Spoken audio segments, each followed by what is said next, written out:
Fascist Sheikh Hasina সরকারের পলায়ন এবং পতন দিবস উদযাপন উপলক্ষে জাহাঙ্গীরনগর বিশ্ববিদ্যালয়ে মিষ্টি বিতরণ এবং আনন্দ শোভাযাত্রা হয়েছে। মঙ্গলবার দুপুরে বিশ্ববিদ্যালয় প্রশাসনের উদ্যোগে এই আয়োজন করা হয়। প্রথমে বেলা 11:30টার দিকে বিশ্ববিদ্যালয়ের শহীদ মিনারের পাদদেশ থেকে একটি আনন্দ মিছিল বের হয়। মিছিলটি কয়েকটি সড়ক ঘুরে নবনির্মিত জুলাই স্মৃতিস্তম্ভ অদম্য 24-এর সামনে গিয়ে শেষ হয়। মিছিল শেষে শহীদদের জন্য দোয়া মোনাজাত হয়। এরপর হাসিনার পলায়নে সকলের মাঝে মিষ্টি বিতরণ করা হয়। আনন্দ শোভাযাত্রা উদ্বোধনকালে উপাচার্য অধ্যাপক ডক্টর মোহাম্মদ কামরুল হাসান বলেন, 1971-1990 এর পরে 24 এসেছে আমাদের চারিত্রিক দুর্বলতার কারণে। প্রত্যেকের আত্মজিজ্ঞাসার জায়গায় নিজে কি করছেন তা প্রশ্ন করতে হবে।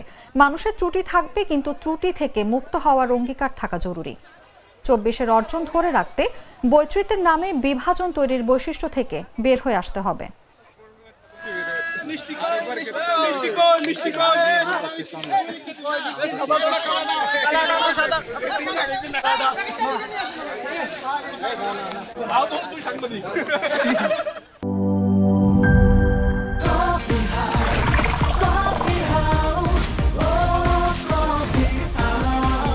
কফি হাউস, প্রতি চুমুকে আড্ডা জমে।